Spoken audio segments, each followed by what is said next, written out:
لیکن کام خاندانی کیا کہ 4 عورتوں کو اس نے برائی سے بولو نا بچا لیا. اب ان پہ جتنا خرچ کرے گا, نبی نے فرمایا سب سے بہترین صدقہ وہ ہے جو تم اپنی بیوی کو کھلاتے ہو, بچوں کو کھلائے گا. تو یہ جائے بھلے 10 ٹینشنوں میں ہو یار.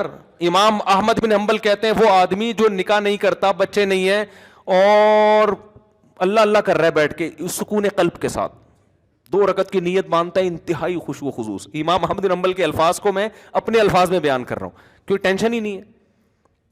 تو سکون سے 2 رکعت پڑھ کے رو رو کے دعائیں مانگ رہا ہے. ایک یہ ہے کوئی بیوی نہیں کوئی بچے نہیں. دوسرا وہ ہے جس کے بیوی بچے ہیں. اب وہ 2 رکعت کی نیت باندھتا ہے, گھنٹی بجنا شروع, سائلنٹ پہ کیا تو وائبریشن, یعنی بیل بند کر دی تو وائبریشن پہ, خشوع و خضوع رہے گا. 2 رکعت کے بعد سلام پھیر کے دیکھا تو میسج آیا ہے بیگم کا, شادیاں کر لی ہیں, گھر کا کوئی خیال نہیں ہے. اگر یہ نمازیں ہی پڑھنی تھیں تو ہمیں نہیں لے کر آتے. آج مجھے گھر والوں نے ڈبل روٹی کے لیے بھیجا. اپنا واقعہ بتانے میں کوئی حرج نہیں ہے, حقیقت اپنا واقعہ. یہ میرے بھائی گواہیں, یہ دوست ہیں, یہ گواہیں. گھر والوں نے کہا بھائی بریڈ چاہیے, اور مسجد کا جو میرا خادم ہے بیچارہ خدمت کرتا ہے شمس, اس کو بول دیں کہ وہ لے آئے. میں باہر نکلا بھول گیا. پھر میں گھر گیا, گھر والوں نے کہا آپ کو ڈبل روٹی لینے کے لیے بھیجا. میں نے کہا بالکل ذہن سے نکل گیا. اب میں گیا تو دیکھا شمس بھائی جمعہ نہانے کے لیے گھسے ہوئے ہیں. اب میں بیٹھا رہا ہوں کرسی باہر ڈال کے, تو یہ تو ٹھیک نہیں ہے نا کہ جب نکلیں گے تو میں بولوں گا. میں نے کہا چلو جب نکل آئے گا تو بول دوں گا, جب نکلے تو میں اتنی دیر ہو گئی بھول گیا میں. ایسے ہی پھر میں باتوں میں گھر چلا گیا. یہ خشوع و خضوع بتا رہا ہوں آپ کو. ایسا آدمی کیا خشوع و خضوع سے نماز پڑھے گا بھائی؟ اس کنڈیشن میں خشوع و خضوع سے نماز پڑھ کے دکھاؤ, پھر وہ میں مانوں گا یہ خشوع و خضوع کی نماز ہے. سمجھ رہے ہو نا؟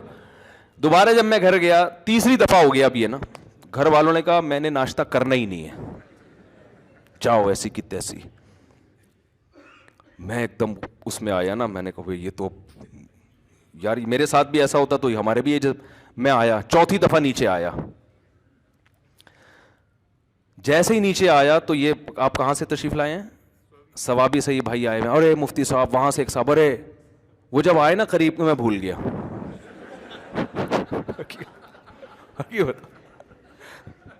حقیقت بتا رہا ہوں.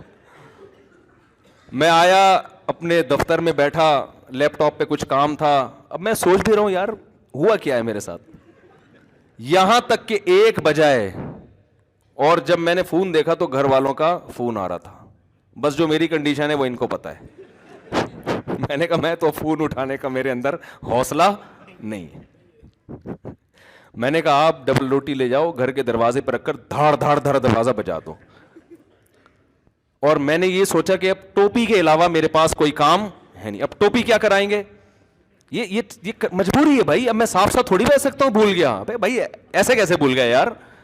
حالانکہ ہمارے گھر کا ایک سیٹ اپ بنا ہوا ہے, مہینے کا راشن آتا ہے, وہ سب سیٹ اپ بنا ہوا ہے. کبھی کبھار اس کی ترتیب ہٹتی ہے تو پھر ایڈجسٹ کرنا مشکل. گاڑی کا ایک ٹائر اگر زیادہ گھس جائے تو الائنمنٹ آؤٹ. اب الائنمنٹ صحیح کریں گے تو پھر وہ خراب ہو جائے گی. ٹائر نیا ڈالیں گے تو وہ پرانے والے زیادہ گھسے میں, یہ والا تو وہ ادھر سے, اب وہ ایڈجسٹ کرنے میں جب ترتیب آؤٹ ہوتی ہے نا. تو میں نے کہا بھائی میرے اندر تو اب ہمت نہیں ہے, میں جاؤں گا خام خواہ میں, گھر میں الٹی سیدھی باتیں ہوں گی, جمعے کا ٹائم ہو رہا ہے, میں غصے میں یہاں کے بیٹھوں گا تو یہاں بھی وہ ڈبل روٹی کی باتیں شروع ہو جائیں گی پھر. تو اب آپ ایسا کرو, دروازہ بجاؤ اور پتلی گلی سے نکل آؤ. میں جب گھر جاؤں گا تو میں بولوں گا کب سے رکھی ہوئی ہے بریڈ گیٹ پر. یہی میرا, اس میں جھوٹ نہیں ہے. کب سے رکھی ہوئی ہے مجھے خود نہیں پتا کب سے رکھی ہوئی ہے, ایگزیکٹ ٹائم تو معلوم نہیں ہے نا. وہ بندہ دروازہ بجا رہا ہے یار, کب سے رکھی ہوئی ہے. تو یہ میرے ذہن میں پروگرام تھا کہ بھائی ٹوپی بندے پہ ڈال دو. تو آخر یعنی اگر اس میں ناکام ہو گیا تو کہیں گے اس نے, یہی چلتا ہے گھر اسی طرح چلتا ہے. ایسا نہیں ہوتا کہ میں بھول گیا تو میں پھر بھول گیا تو میں پھر بھول گیا تو پھر بھول گیا. تو خیر جلدی سے بات ختم کرتا ہوں. تو بس 2 رکعت امام احمد بن حنبل فرماتے ہیں کہ جس کے بال بچے ہوں وہ ان کی فکر میں ہو, ان کو کھلانے پلانے کی فکر میں ہو, ان کے ذمہ داری پوری کرنے کی فکر میں ہو, تو وہ اس کی 2 رکعت اللہ اس پہ ثواب اس کو زیادہ دے. تو کیونکہ وہ نیچر پہ چل رہا ہے نا, پادری پن تھوڑی ہے کہ جنگلوں میں نکل جاؤ بس اللہ اللہ کرو بیٹھ کے. تو اصل جو قرآن کے احکام ہے نا, جس میں وراثت کا حکم ہے, سود سے بچنے کا حکم ہے, بہنوں کو وراثت دینا, کسی کا مال ناحق نہ کھانا, جو کام آپ کے ذمے لگا ہے وہ دیانتداری سے ادا کریں. تو یہ کام مسلمان پہلے چونکہ کر رہا تھا تو ترقی کر رہا تھا, اب یہ کام مسلمان نے چھوڑ دیے ہیں. اور اگر ہم جنت جہنم کو بیچ سے نکال دیں گے نا میرے بھائی, تو مسئلہ یہ ہوگا کہ یہ جتنے ہیں نا اس سے ہی جائیں گے. یہ ایسا نہیں ہو کہ چاند پہ پہنچنا شروع کر دیں گے, کیونکہ ہمارے لبرل لوگوں کے ہاتھ میں ہمارا تعلیمی نظام ہے جو مذہب پہ چلتے ہی نہیں ہے. تو دیکھو تعلیمی نظام کا کیا بیڑا غرق کیا ہوا ہے انہوں نے. اللہ تعالی ہمیں سمجھنے کی عمل کی توفیق عطا فرمائے. وما علینا